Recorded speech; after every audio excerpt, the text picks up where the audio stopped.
Let me tell you about my testimony. I grew up in an atheist family. So in college, I had a girlfriend who was a believer in Jesus. And she was telling me about Jesus, and I was like, I don't know about all that. And so later on, I moved to an apartment while I was still in college, and this guy would come over, and we were partying at the time. I didn't know where he lived, but supposedly he lived in my apartment complex. And I lived in this really little complex, so I should have known where this guy was located, but I had never seen him go into any of the apartments. One day, I'm feeling really depressed. He comes over and he brings a Bible, which was totally out of character for what we normally were doing. And he says, God told me to read this to you.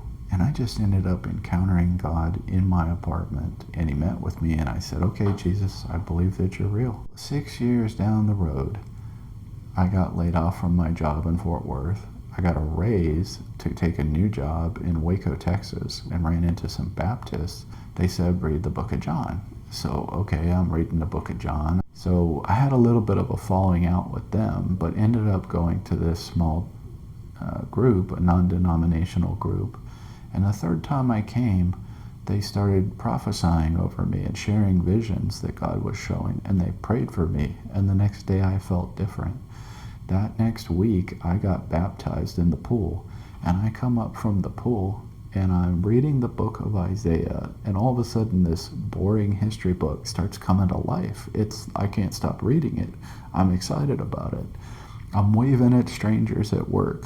That was really the beginning of my journey with Christ, having come out of atheism. And if you don't know Jesus, today is your day of salvation. Today is the day to receive Jesus Christ as your Savior. So pray this prayer with me. Jesus, forgive me for my sins. You died for me on the cross in my place, so that I would be forgiven of all of my sins. And 3 days later, you rose from the grave.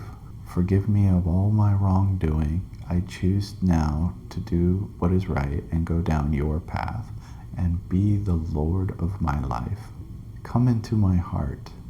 I receive you as my master and as my Savior, and I will follow you for the rest of my life. If you prayed that prayer, I want to pray with you. Send me a comment or a direct message.